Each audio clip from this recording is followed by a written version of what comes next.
Arkansas beats Oklahoma in a series over the weekend, although they lose the series finale. And it's always weird when they win the series, but they lose the series finale. There's just such a weird kind of bittersweet, maybe is the right word, feeling among the fan base whenever that happens. And we've seen it happen a lot this year. Bubba Carpenter in studio with me. I want to tell you today's podcast brought to you by H&R Tire and Auto. They're a third-generation family-owned business serving Northwest Arkansas since 1976. Just like great baseball programs, H&R is built on consistency, trust, and doing things the right way.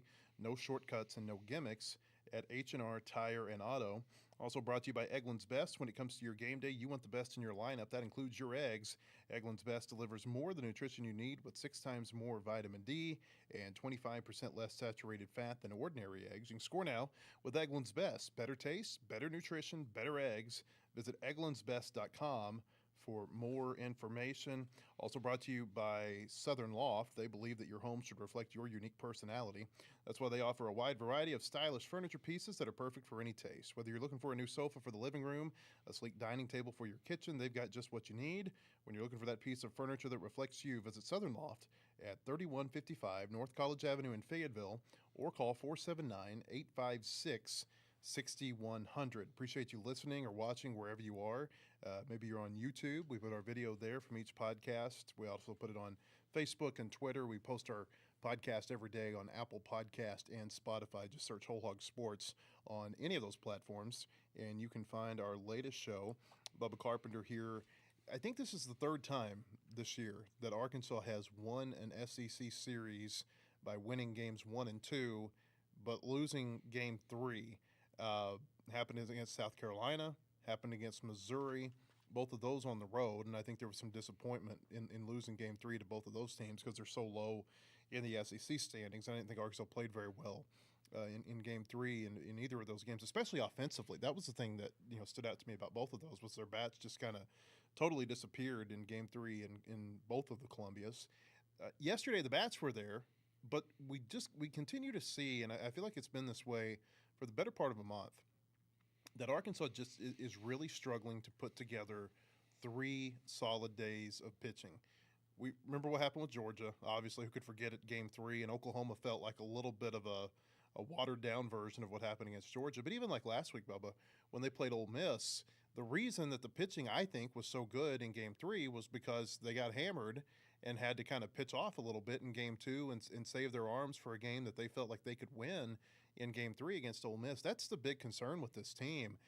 You think about from a regional standpoint, like if they get into a loser's bracket in a regional, it feels like it's going to be an uphill climb for them to be able to get out of it because the pitching depth just has not been there for a while. Yeah, I mean, that's the thing is putting together 3 games in a row, and we just haven't been able to do it. And, it's crazy. Going into the weekend, we wanted to win the series. Well, we won the series, but you still just walk away. It's like you said, with a bad taste in your mouth. Had we lost game 1 and won the next 2 games, we'd be feeling good today. We'd be like, oh, yeah, we won the series. But, that's baseball. You're never really satisfied unless you get the sweep. But to your point about pitching, man, it was hard to watch yesterday at times, and not just that. We made a few mistakes. You look early in the game. Helfrich gets back picked. Yep. Runners at first and second, 2 outs. Aloy up with a 2-0 count. You back pick there. Little things like that can add up. A runner tagged up, fly ball to right. A runner tags up from first. And it goes to second. That should never happen. Caught us off guard. There was a delay steal where, kind of caught a middle infield off guard. I just felt like there were times that you just, we always talk about never taking a pitch off. I felt like we took a couple pitches off, and I don't know what that was. With it almost looked like they were stealing, and then Damian didn't go, and so Helfrich had to get back to the bag. But I don't think they'd be stealing right there with Aloy up and a 2-0 count with 2 outs. Yeah, I don't know what that was. I don't know if maybe the signs got messed up or crossed or what. I did notice, did you see Nate Thompson's reaction in the dugout? I mean, it was as animated as I think I've ever seen him. And he's the one who's putting the signs on for them. And you go back to, remember last year, they had the watches that they could look at, and they'd say, okay, steal here, or, whatever the case might be. And they made them take the watches away because the allegation, I don't know if this was true or not, was that a couple of years ago, at least one of the SEC teams was somehow I guess, stealing signs off the devices. I'm not exactly sure how that worked. But last year they wouldn't let them take that off, or they wouldn't let them wear the devices anymore when they were on offense. I thought about that yesterday as I watched Nate's Yeah. reaction to the dugout, and he walked down to the end of the dugout, and you couldn't see who he was talking to because they both came in down at the far end, but you could tell just on his walk over there that he was really frustrated about something that had occurred, some sort of miscommunication. Yeah, I would assume it was a missed sign, but I don't know. But I mean, that's getting off topic. You asked me about the pitching, but I guess I was did, more didn't I? going into the mistakes as a whole. So sorry about that. But yeah, and you see Fisher out there. First of all, Gibbler wasn't very good yesterday, and I've been a Gibbler fan. I keep feeling like he's trending in the right way. Didn't really have his good stuff yesterday. Mm-hmm. Threw a couple good change-ups, left some up, left some breaking balls up, got behind a lot. Eves comes in and kind of, slows things down a little bit, but then after that, it just wasn't good. Mm-hmm. I think our bullpen gave up 10 runs yesterday. Fisher gets 2 quick outs in that, what was it, the 7th inning. 7th inning after Arkansas had tied it in the 6th. And then just couldn't get the 3rd out. I think that's the frustrating part. You see kind of how that all came about, and then, a walk, a home run. The pitch that was hit out wasn't a bad pitch. It was a slider down. And you're talking about the second home run because he gave up a home run in the earlier inning too. Yeah. I think it was 2-2 slider down. It was Jackson Willits who hit this. Yeah, Willits. He just stayed on the tracks there. I mean, if you're a right-handed hitter and a lefty throws you a breaking ball breaking down and in, unless you really back leg it, I mean, it's going to run right into barrel. And with his swing, it ran right into his barrel. But that 7th inning just kind of got away from him. You hit the lefty 0-2. Boy, with 2 outs, you sure don't want to do that. And of course, he's not trying to hit him. And then next batter gets 0-2. Throws a fastball down the middle. Guy smokes it 106 to right center. Just kind of went downhill from there. But if you want to look at the bright side, Brissy came in. Brissy looked good. I thought he had good velo. The grand slam was actually a 98-mile-an-hour fastball. It looked like it was outer third. The guy hit it 95 miles an hour, hit the top of the fence. I think that was the big swing in the game right there. We get an out right there. I think we win the game still. Yeah, I felt like the balloon popped in the stadium at that point. Yeah, it really did. They were a strike away from getting out of that inning and getting to the stretch at 7-7. And I was actually talking to Christina, who works with me, and I said, this is going to be a loud pop in this stadium if he gets an out right here. Because they had just tied the game in the 6th. It looked like it was going to be a 1-2-3 7th inning at the start because Fisher retired the first 2 pretty quickly. And then they couldn't get it out. I mean, they went from being a strike away from getting out of that inning to it took them 25 minutes of real time to get that last out. And I don't know, sometimes you can feel like you get behind, but and especially on a day like yesterday, I actually kind of felt Arkansas had a run in them.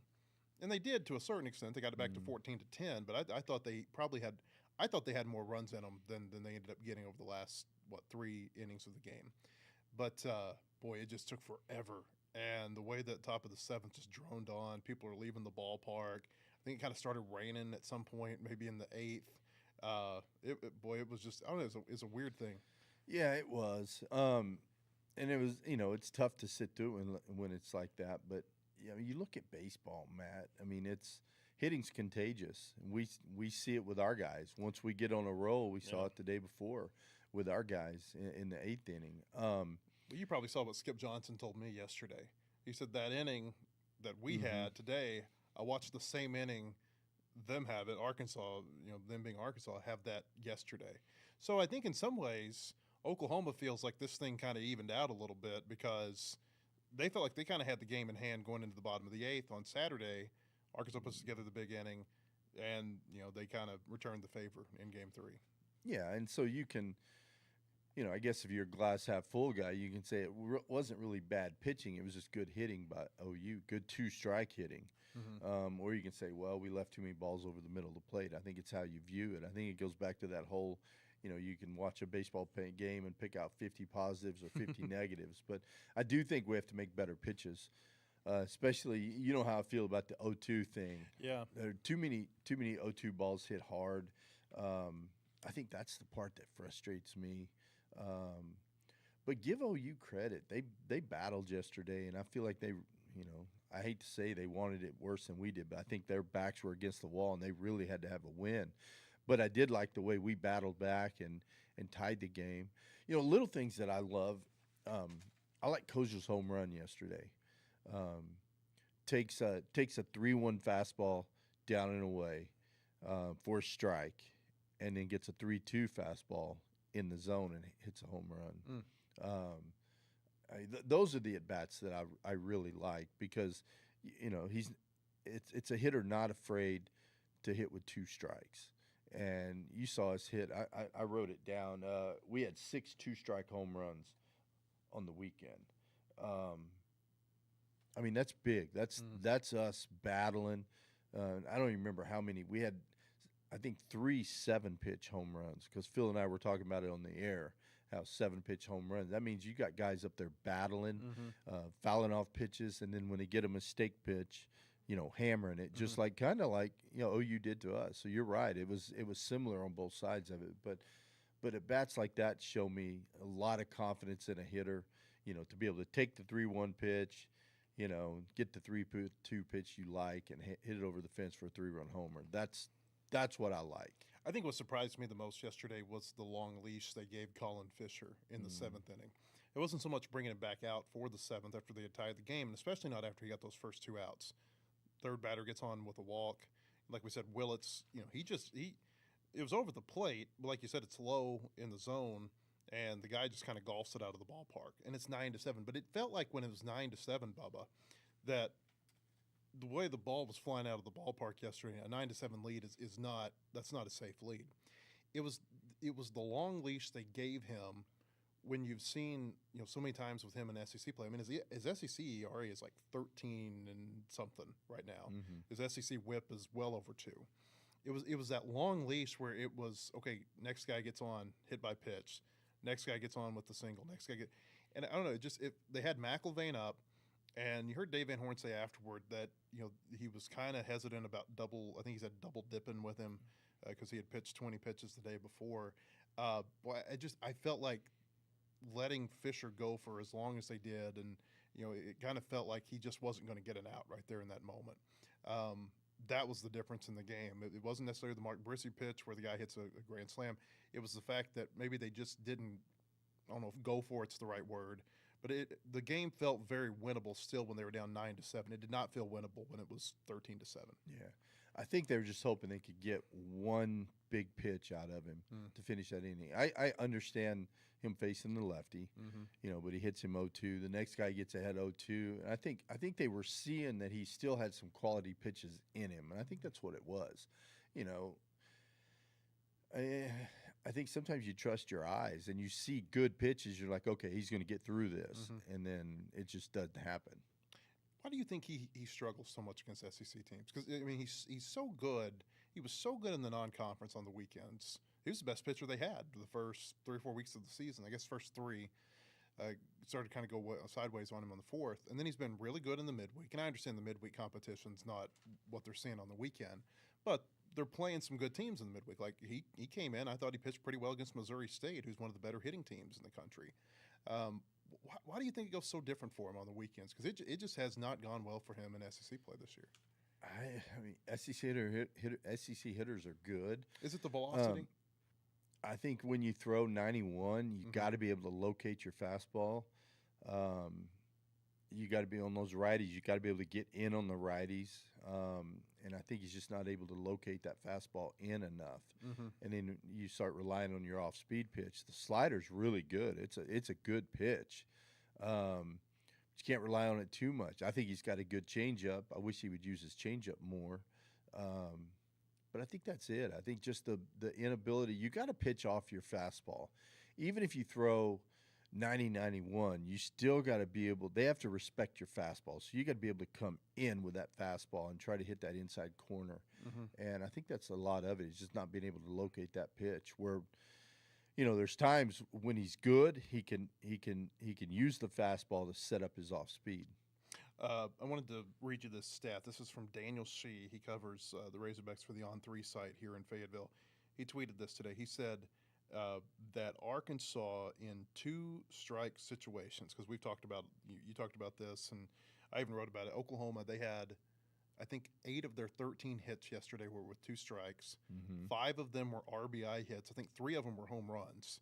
And then they also had the 2-strike hit where Zach Stewart overran the ball in the 9th inning, and that ended up contributing to a run. So they got a lot of runs with 2 strikes yesterday. He said this year, Arkansas, with 2 strikes, teams are batting 156 against them. He said the MLB average right now is 159. I guess the reason he uses the MLB average is because college baseball, there's not a great database where you can go and compile what college teams are doing. Surprisingly, I thought Colin Fisher is the best 2-strike pitcher on the team. He's got a 111 average against him. And the worst, and this probably doesn't come as much surprise, has been Gabe Gackle. He's got a 200 average against him in 2-strike situations. I wonder, when you hear those numbers, what your thoughts are. Are those SEC only? That's overall. I would guess that in the SEC it's probably a lot higher. I'd like to see the SEC only 2 strikes, because it's going to be a difference for sure. The other thing that I thought about when I was reading these was that I would like to see the 2-strike percentage too with runners on, because those are the 2-strike pitches that really kill you whenever they get a hit with 2 strikes and, say, a runner at second or third base, or sometimes even first base. Well, one thing, I'm big on the 2-strike, 2-out hit, and I really would love to delve deeper into the stats and see, how we are in that situation. 2 strikes, 2 outs, I don't know, because that's a dagger. We always say, offensively, that's a dagger to the other team. A 2-strike, 2-out RBI hit. Pitcher feels like he's out of the inning, and then boom, next thing you know, you hit one in the gap, score a couple runs. 2 strikes, 2 outs. That's tough for the pitcher, for the opposing team, and we talk about it from our side all the time. But we don't view it as much from the other side. I don't know. I guess I'd just like to see the SEC only in. But once again, I think part of it, it's OU's a pesky team. They don't. Well, I think the thing I couldn't figure out is they hit so many home runs on the weekend. They hit 9 in the last 2 days. They had hit 48 in 47 games before that. Yeah, and they had 24 in SEC play coming in. SEC only play. And yeah, to hit that many in 2 days. I mean, the air seemed a little light. Ball was carrying, but still. Northeast wind was pushing the ball out just a little bit, but it wasn't significant like some of the days we've seen. Yeah, so I mean, still, that just seemed maybe they just got on a roll. I don't know. I mean, they don't have guys in the lineup hitting it. They didn't hit a single ball like 110, 115. Like we hit several balls that hard, which it doesn't matter. You're hitting it 98, 99. It goes over the fence. Of course, the grand slam, already said against Brissy was 95. That's the only spot in the ballpark it goes over the fence. Yeah, well, I guess if you hook it down the line, it might have gone left field line, might have gone out. Did it bounce off the top of the fence padding? That's what it looked like to me. It looked like to me it skimmed off the top. Okay. So, but yeah. But you're talking 3-4 feet difference. That's a fly out on the warning track. Yeah, because Zach was almost there. So that's the breaks, right? And then I say if that ball doesn't go out, we win. I really do. I just feel like we win the game. I never thought we were out of that game until then, and then I thought, okay, we had 3 at bats. We're okay. And then it brought in a dude that kind of we struggled with a little bit, but I think it just depends on how you view it. I just wish. I think we're still lacking that third arm. But boy, it was good to see Kramer do what he did yesterday. Yeah, and he's been dealing with what's it, a calf injury? It was a calf, for better part of 2 months now. Yeah. What was it, like early March, I think, was when we noticed it was the Stetson game. It was game 4 against Stetson. He came in. I don't think he recorded an out in game 4, and we just haven't seen him a whole lot since then. Yesterday was the first time that he's pitched since the Auburn series. So that would have been like April 2nd, 3rd, somewhere in there. they thought about him maybe being a starter. Maybe, I don't know. Maybe the outing he had yesterday, the fact that he's got some starting experience in the postseason, maybe you run him out there in a starting role. I don't know, but that was something that I thought was that's one of the things that you come away from the weekend thinking, what could this possibly be? Because they had big plans for him. I mean, obviously you'll get him out of the portal. Anybody you get out of the portal, whether it be DeCramer, McIlvain, Kersher hasn't panned out, a whole lot this year. Although I think Kersher, he's a lot more. I thought going into the year he's more behind in development than the other two because I think he went to OU as a position player, right? Or maybe as a two-way guy. I think he was a two-way guy. Okay, but it was really at OU, and I think maybe into the season at OU, that he just kind of became a pitcher.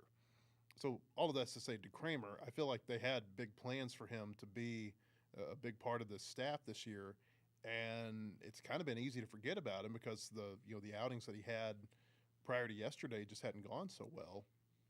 We'll see. I thought that was kind of encouraging the way he threw the last two innings. Yeah, I did too. And when the first time I saw DeCramer, I thought, man, this dude, that's weekend stuff right there. I was thinking maybe day 3 starter, but the stuff's there. So I don't know if he's been throwing. I would assume he's been throwing to live hitters on the side, but I'll tell you who else looked good yesterday is Brissy. I mean, his fastball was good. 98. Of course, that pitch ended up being a grand slam, but still up to 98. I don't think he landed a slider. He tried a couple, but I don't think he landed a slider. But that's a good sign. Like I said, Dawson came in and threw a pretty good inning, so stuff looked pretty good. His slider looked good, fastball cutter. I don't know. Somebody has to just step up. And look, Matt, if we get – you look at Hunter Dietz, complete game, 7 innings on Friday. I'm thinking, okay, we're going to sweep this series. We got all kinds of pitching. We didn't have to use anybody. And then we had to use a few more guys, probably, to come back and win that game on Saturday. I would use some guys. And so it's hard to recycle some of those guys on Sunday. But, boy, after Friday, I thought, man, we're in great shape here. It's not just step-ups. They got to have somebody give them length. Like that's the thing I see with the staff. Dietz is he can give you 6-7 innings pretty consistently. Right. But everybody else, Bubba, with maybe the exception of Gibbler going, 6 innings a couple of times, and one of those he took a pretty good, pounding against Ole Miss for the first inning of it. There just hasn't been a whole lot of there's not a whole lot of pitchers on this staff who you say, hey, that's somebody who can give you 5 innings. Gackle, it feels like Gackle's about 4 to 5 innings pretty reliably with him, and then it kind of goes down at that point. It's just that's the thing, and that's why I'm a little intrigued by DeCramer, because if he is over whatever the calf injury that he had, and he can give you some length, that sure changes, I think, how you feel a lot about this pitching staff. I think there's still a lot of concerns about it, but I don't want to put too many hopes on James DeCramer because I don't know if yesterday was if that's a blip on the radar, if that's something that you can rely on more. But I'm just saying that if he can pitch to what the expectation was for him and give him some length, I do think that maybe changes some things in terms of how you look at this pitching staff moving forward. No, I agree. I think just having one more guy down there eat up a few innings would be huge because, Gackle, like you said, 4 innings, maybe 5. He threw 81 pitches. What do you go, 4 2/3? Yeah, is that right? Against OU? 5 hits, 3 runs. But he showed signs of being good. Like he threw some really good pitches. So a lot of times, like I'll look either through the binoculars, like I want to look at their faces. So either on the network, the broadcast, or I'll look through the binoculars, and I could see frustration, like after some pitches, because he would get ahead, and he just couldn't land that 2-strike pitch. Next thing you know, he goes from 0-2 to 3-2, and you could see frustration, but at times he showed signs of being Gabe Gackle of old. Fastball looked good, and he threw some good breaking balls. I like that slower breaking ball that he throws. I think that's a good pitch to get him off his slider or tunnel his fastball after that. So the stuff's there at times. So that's something to build on. And so even if we don't have a day 3 starter that we can trust, if we could just get Gackle to eat up a couple more innings, then Sunday we could use, or game 3 we could use as a bullpen day and just have an opener and just work from there and go through the bullpen. And have better bullpen arms available for game 3 because you're not using them so much in game 2. A reminder, our baseball podcast sponsored by H&R Tire and Auto. They're a local shop that's been family-owned for 3 generations. They built their reputation on taking care of customers the right way, and that kind of longevity doesn't happen by accident at H&R Tire and Auto. Good news from the weekend is that I think Arkansas is kind of in the and we've talked about their hosting chances. I don't know if their hosting chances have changed a whole lot. And we talked about, I think the RPI is going to be really hard to overcome, but Kendall Rogers says they've got a chance. And I guess as long as Kendall Rogers says it, we'll take it as the gospel truth in college baseball right now. You look at what happened, it's going to take some – I'm trying to think how to say this. It's going to take some help elsewhere, and Arkansas is going to have to win some games. I mean, I think that yesterday you put that in the bucket with Game 3 against Missouri and Game 3 against South Carolina and maybe another game or two where it's like, boy, that feels like one that you'd really like to have back at the end. And those really start to accumulate when you're talking about, are you a host? Are you a number 2 seed? If you're a number 2 seed somewhere, are you the, in the top quadrant where you get the bottom 4 regional hosts? Are you in that next group where the teams may be a little bit tougher? You look, though, at what happened elsewhere yesterday or over the weekend. I think 2 results really – or 2 series results really caught my eye. Number 1 was that KU got swept by West Virginia. KU, I think they're going to host, Bubba, but all of a sudden West Virginia's within a game of KU in the Big 12 standings, and West Virginia is one of those teams that I think is in that – I said there's probably close to a dozen of them with Arkansas, who I think prior to last week or prior to this last weekend were, right there on the outside knocking on the door. And now I think West Virginia may have a pretty good chance at being a regional host. Coastal Carolina also lost a series over the weekend against Old Dominion. Coastal Carolina, they've had a good season, but you have too many of those type of losses when you're especially from a non-power conference. I think that can really hurt you. So those are a couple of series that caught my eye. You look at some of those teams who are kind of in that group with Arkansas. Mentioned West Virginia.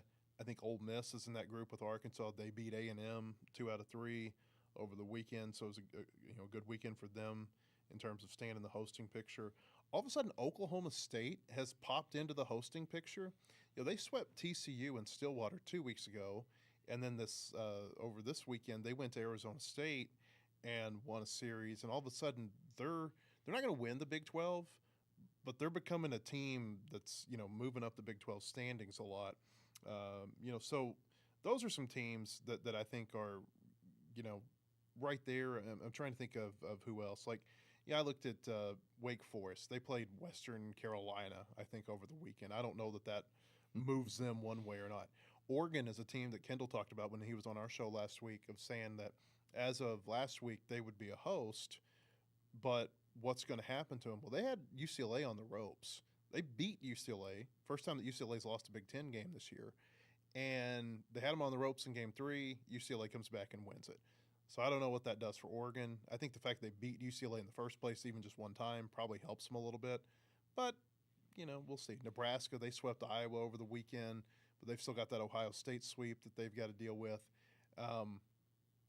It's a long-winded way to say that there's just a lot of teams that are right there in that vicinity. RPI-wise, the weekend didn't help Arkansas a whole lot. I think they're up to 26 in RPI. I guess if anything, the good news there is that by OU winning a game, Bubba, in Fayetteville, is that OU is going to stay a quad 1 win. So they've got the quad 1 stat going for them still. But they got to finish strong. They got to win the series at Kentucky, and I feel like they got to do a lot at the SEC tournament to even give them a shot at being a host. Do you feel like we've got to sweep Kentucky? I think it would be good to sweep Kentucky to get back one of these games, whether that's one of those games that's gotten away. I think that if you sweep Kentucky, you feel like maybe you got one of those games back. No different than sweeping Alabama. You felt like you got a game or two back from that had gotten away from you. Do you think we can sweep Kentucky at Kentucky? They play better at home. They're or they desperate. typically have. They are a desperate team. And, the one thing about Kentucky, I'm going to look this up here real quick. I don't think they've been swept this year. Like, that's why they continue to kind of be in the conversation. Because their record's not great, but they're 12-15 in the SEC. And I think the series wins that stick out to me for Kentucky is they swept Alabama, and I think they swept or they didn't sweep Tennessee, but they won 2 of 3 at Tennessee a couple of weeks back. But they're competitive. Like Florida, Kentucky had Florida down the other day 6-1, and Florida came back and beat them. So they're a pesky team. Yeah. And you get them on their, I was almost going to say it is carpet. I was going to say, so get them on their carpet, and they kind of get to. I think they're going to be a lot more aggressive on the bases than OU was. OU was not aggressive on the bases at all for the first 2 days, and then they got more aggressive yesterday. But I feel like Kentucky's going to be a lot more aggressive than what we saw from Oklahoma. I just think that and they're desperate. Like they're fighting for their tournament life. I think it's going to be very hard to sweep them in Lexington. Yeah. I look at our team, though. Look how much speed we have. We've got a ton of team speed, too. So you put us on turf. We're a pretty good team on turf, too. We can steal bases. I think we got Ryder Helfrich. I think the score was part of the OU not stealing. There really wasn't, that many opportunities. Yesterday, they got a lead. Then they started taking advantage of it. Thought our pitchers did a good job for the most part, holding runners on. Lefties, it's harder to steal against. But yeah, I think it'd be different going into Kentucky. Here's Kentucky at home this year. They've swept Alabama, and I'm talking about an SEC play. They swept Alabama. They lost a series to Missouri in Lexington. And that was the only SEC series win for Missouri until what happened over the weekend with Vanderbilt. Kentucky lost 2 of 3 to Vanderbilt in Lexington, and they lost 2 of 3 to South Carolina in Lexington. So they're not like a world beater at home. But again, I still think that this is like their last chance. This is their last home series. They're going to be going through a lot of the same emotions Arkansas was going through the other day, where you got guys playing their last series at home, and they're right there on the very fringe of being an NCAA tournament team. But if you lose 2 of 3 at home, South Carolina. That's a bad loss. Well, and they lost 2 of 3 to South Carolina and Missouri. So Missouri and South Carolina. I think it's a very winnable series for Arkansas to go into Lexington. But we're talking about, can Arkansas sweep? Well, I think that's a tough one. If they lost 2 series, 2 out of 3 to both those teams, we can sweep them. But it's in the SEC. It's not the best team. It's who's playing the best. It's a lot of time it's when you're catching a team. Are we catching Kentucky? Are they hot? Are they going to be hot going in this weekend? I feel like we're playing really good baseball right now. I got to correct myself. South Carolina was in South Carolina. Okay. Tennessee went to Lexington, and Tennessee lost 2 of 3 at Kentucky. I got those two mixed up. We'll see. I mean, that makes a difference there. Yeah. But still. I don't know. Missouri went in there and won. Like if Missouri goes in there and wins, that's to me that's telling. No different than Vanderbilt going to Missouri, and I know they had that whole issue with the baseball that got lost and they couldn't find it in the fog while they were even playing at that point. I don't know, but like Vanderbilt, if you wanted any chance of getting into the NCAA tournament, don't go to Missouri and lose a series. I feel like that's you can't overcome that. Yeah, that's a tough one to overcome. The home run thing you brought up, TrackMan data. If you go off of TrackMan data, that was a home run. I mean, do you trust TrackMan that much? I mean, for the most part, yeah. I think where TrackMan misses it are on real windy days. Like if a wind's blowing in, I can't remember who it was. It might have been Damian Ruiz or New hit a ball to right field, and they had it going like 350 something, which would have put it up on Dave's office, and it got caught. TrackMan can't calculate the wind, but with fog there, I would assume when it's foggy, it's typically not windy. Yeah. So I would assume there was no wind. So to me, I trust TrackMan that was a home run. Somebody sent me a text the other day. Was talking about they've seen where TrackMan has problems, in weather. I guess like rain. So I don't know with fog how that equates to rain with Yeah, I don't TrackMan. I don't know, but like somebody went and found the baseball over the fence. I don't think there was any question that the ball went over the fence. The question was, was it a home run over the fence or was it a ground rule double? Yeah, And okay, so, but that like was the Vanderbilt fan finding the ball over the fence. Like I don't know that was like this big revelation I that it know. was a home run. but it was a Vandy fan Yeah, it that was a swore Vanderbilt it fan went who over. found it. Yeah. How many Vandy fans are on the other side of the Missouri fence? At that fence? I mean, doesn't that seem kind of odd? Well, I think it was like the next day they went and found it. Oh, is it? The Yeah, I next think it was day? like maybe like that night or the next morning Oh. because there's nobody sitting there. Yeah, that's what I 'Cause mean. At Missouri, I think what is it there? I think it's their football indoor facility that backs up to that right field fence. Yeah. So I don't know, but we probably spent too much time talking about Vanderbilt, Missouri. But, Yeah. that was the big controversy of the weekend in college baseball, right? Yeah. But I keep looking at the standings, and it's just I see us at 15-12. We should be 16-11 or 17-10. I just feel like those have gotten away from us, and maybe we've won a game or two we shouldn't have won. Maybe. But it's tough. That's life in the SEC. So here's the SEC standings. Georgia, by the way, won the SEC over the weekend. They got a huge lead right now. Like they're 4.5 games ahead of the next closest teams, which is Texas and Texas A&M. And A&M has kind of fallen off a lot here the last couple of weeks. Texas, even to a certain extent, has too. They lost to 2 or 3 to Tennessee the other day or over the weekend in Knoxville. But Georgia's number 1. Texas A&M are tied at 16-10. And then you got Auburn and Alabama who are tied at 16-11. And if the season were to end right now, Bubba, Alabama would be the number 4 seed because they swept Auburn earlier this year. What happened, though, by Arkansas losing to Oklahoma yesterday, Arkansas would have been right there with them at 16-11. And then you do this thing where you go, okay, what was the head-to-head record between all 3 of those teams against each other?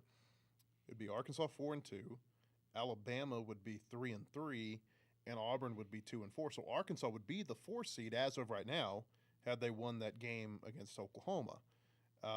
Doesn't mean that they'd be the 4 seed in the tournament, but you're talking about if you're a top 4 seed, you don't have to play until either Thursday or Friday. They still haven't fixed the schedule in Hoover. It's still totally just I don't understand what they're doing with the SEC tournament because now it's on Thursday you have 2 games. And on Friday you have 2 games instead of just having the top 4 seeds all play on the same day. Right. It's really weird the way they do that. So like, Arkansas was really fortunate last year where whatever they finished in the SEC, were they 2 or 3, I don't know, but they played on Friday. But like 2 of the other top 4 seeds had played on Thursday, so it just does not make sense to me what they do with the SEC tournament, the way they schedule this thing. I think the SEC tournament is a gigantic waste of time. This is just my opinion here. It's a gigantic waste of time. I think the coaches actually and the teams actually like going down there, but I don't think anybody likes what it does to you potentially the next week at the regional, especially if you guys start playing like 4 or 5 games down there. And that's why they got rid of that whole single elimination, then double elimination, then back to single elimination thing. So I guess the fact that it's all single elimination now, that makes it a little bit better. But all that to say, if Arkansas was a top 4 seed right now, they would be playing on Thursday or Friday. And where they are right now is a 5 through an 8, and they're tied for 6th with Florida and Mississippi State. And it's too early to say how the tiebreaker would work for those 3 teams because Florida and Mississippi State didn't play each other. They'd have to play on Wednesday. I feel like that's a big deal in Hoover because I feel like if you go to Hoover, you don't want to play more than 3 games. Right. Maybe you only play 1 game. Maybe you lose like Arkansas did last year at Ole Miss, but you don't want to play more than 3. Well, what I don't want to do is go there on Wednesday. If we go on a Thursday, Dietz can throw. Mm-hmm. Dietz can pitch game 1. Now, he'll pitch Thursday this week, most likely against Kentucky. So, I guess theoretically he could pitch Wednesday on 6 days rest, but then you're pitching him on short rest back-to-back weeks. Right. And would Dave do that? I mean, I guess it all comes down to how bad we need a win.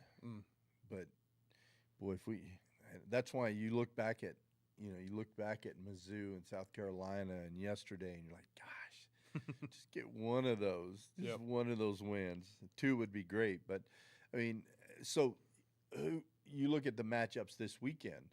of the teams that are in front of us. You know, you got like Alabama and Auburn. Who do they play? You got Alabama Florida. hosts Ole Miss. Auburn hosts Georgia. Now, what's Georgia's motivation this week when they've already wrapped up the SEC title? I don't know. You know, I'm not saying, but Auburn's really good. Auburn's a really good team. I thought the fact that Auburn went into Starkville and got beat up like they did in game one, and then they came back and they won the last two, like that really stood out to me. The fact that they won that series in Starkville. I think Auburn's a lot better than some people probably give them credit for. But here are the series really to watch this weekend, and I guess everything matters, but these are the ones, you know, based on those teams who are in Arkansas's kind of range, because Ole Miss isn't far behind Arkansas. They're a game back. They go to Alabama. Georgia is at Auburn. Florida's at LSU. That's a really interesting series on a lot of fronts because you got LSU. They're kind of playing for their lives too when it comes to the NCAA postseason.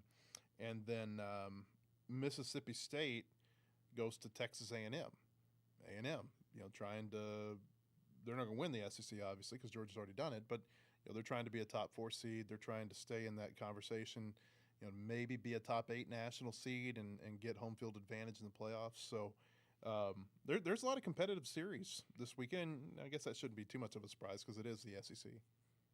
Well, so you look at the teams we need to lose.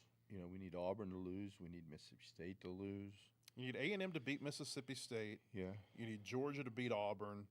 And it wouldn't hurt. Like the Ole Miss Alabama one's kind of weird because you don't want Ole Miss to win too many and catch you. Yeah. But you need Alabama maybe to lose some in front of you. So that one's kind of like you just need somebody not to get swept right there if you're Arkansas. And then obviously if you're Arkansas, you got to win games. Yeah. Kentucky.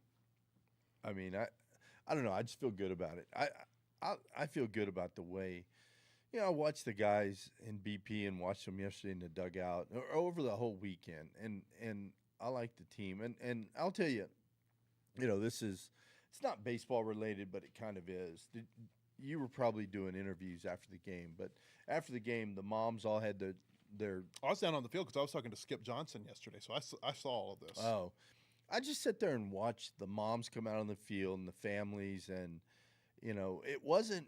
What really stood out to me was it wasn't like just the mom and their kid. It was like everyone else was hugging everyone else's moms. Like the players were hugging.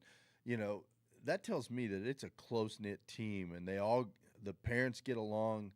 The players, you know, are all respected and by the other parents, and it's just I thought it was really cool. To me, it kind of stood out of, you know, it wasn't just that mom and that family together. Everyone was out there together taking pictures, and you could see, you know, players pulling each other over there and taking pictures with someone else's mom and family. And I just thought that tells you a lot about the culture of this team and just, you know, the chemistry of this team. And that goes a long way. I mean, it gets overlooked just having quality individual in the team. I look at LaChance for OU, and that guy is – I don't know how I can say it nicely on here, a turd. Okay. When we run camps, if there's a kid that doesn't listen, it's not coachable, we call him Camp Turd. It's not politically correct, but I tell you what, it fixes his attitude. It might be the best thing we can do for him. His name should be LaTurd, not LaChance. Did you see some of the antics I guess that I he was missed doing? I didn't. Oh, I did my not gosh, see it. man. I don't know how you missed it. Some of the stuff he was doing at the plate, in the field, was just unbelievable. We don't have players like that. Like, I love our dudes. I love our guys.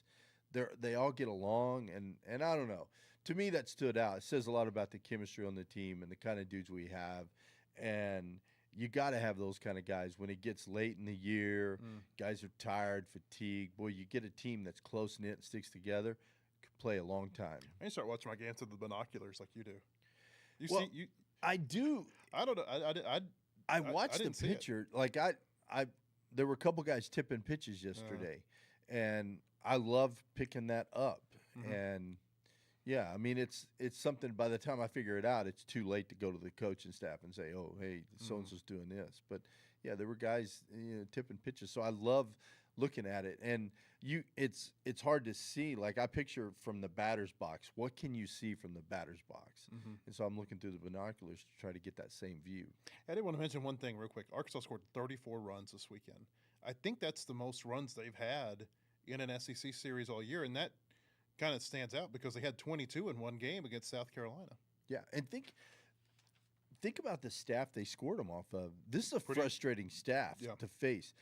Look at some of the opponent batting average against. Like there's some low. Like Cameron Johnson, a very low opponent batting average. There's several of those dudes they're running out there. The Sunday guy they ran, Cord Rager, yesterday. Yeah. He looks like he's going to be really good. He is going to be a stud. He's a freshman. Yep. He's going to be a stud. But they're wild, and so it's easier to face a guy. Like as a hitter, it's easier to face a guy that throws a lot of strikes.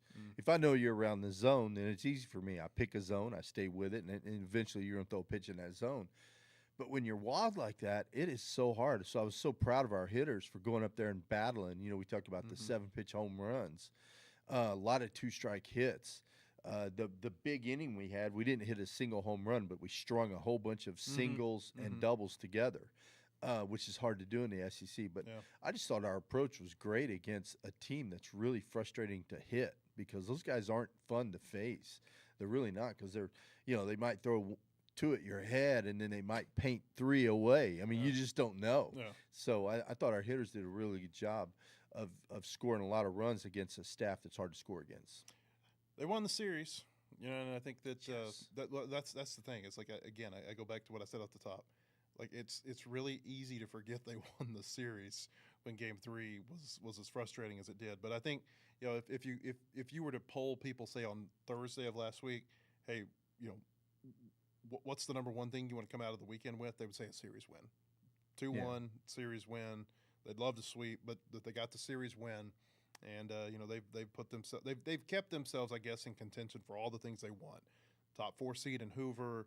Maybe a regional, although I think that's a little bit of a reach, a home regional. I mean, but if nothing else, you've kept yourself in that conversation from a regional perspective. That maybe if you match up in the right quadrant, you get to go somewhere close, or if nothing else, you get to play one of the 13 through 16 teams as opposed to somebody who's like 5 through 8. And so they've certainly kept themselves in that conversation. Bubba will be back in here on Thursday. We'll have a little bit deeper look at Kentucky before then. Kentucky actually plays a midweek game this week, which is kind of interesting. Not very many teams play midweeks anymore on this last week of the regular season, but they're going to play Northern Kentucky tomorrow night in Lexington. So maybe we'll watch that game and we'll know a little bit more about Kentucky when we come in here on Thursday. Again, hey, can I say one more thing though? Go back and if you think about, DVH talks about the value of every pitch, and when I'm talking to my teams, whether it be my son's 14U team or my high school showcase team, it's the value of every pitch, every 90 feet, every pitch when you're a pitcher, when you're at the plate. I go back and I think about the 0-2 pitch where Fisher hit the lefty with 2 strikes. Okay. The home run, the walk and the home run before that, okay, it happened. But that pitch right there is the one that stands out to me. If Fisher makes a pitch right there or just gets the guy out, I think he was dominating the guy. All he had to do is just make a pitch right there. You look at that one pitch, and I think if that doesn't happen, and I'm not putting it on Fisher by no means. I'm just saying that's one pitch in the game that if it were different, I think we sweep the team. That's how close it was. And so that's why I'm not like, there's a lot of people all doom and gloom, Matt. I'm not. I'm like still like feeling good. Now, on the flip side, that's where that 0-2 stat can get a little misleading because that's just talking about hits. It's not talking about, hit batters, walks, things like that. And all those add up too. And they added up in that game yesterday. Yeah, and we've hit some guys 0-2. We have made some 0-2 mistakes. Seems like they've hit a lot of 0-2 hit batters this year, more than I can remember in some of the past years. I think so. I think Gibbler's hit a couple. I mean, I don't want to say it. I'm not sure, but I feel like Gibbler and Fisher have hit a couple. But I mean, it happens. But boy, you don't want it to. It's just. But anyway, I just wanted to get that point across. Is that, man? It's just one pitch, and we're talking about something different. But then you can also look at say, the one error by them on Saturday. Maybe we don't score all That's a those huge- runs in the eighth. Yeah. Well, there were a inning, couple double plays play. by their middle infielders too that weren't errors, but they made a huge Yeah. difference in that game. Yeah. And that's a good middle infield too. Mhm. Their shortstop and their second baseman. Bubba, appreciate you being in here. We'll be back with another show tomorrow. We'll talk Razorback softball. They are a national seed at the NCAA softball tournament that begins this weekend over at Bogle Park. Hope to see you then or at our website.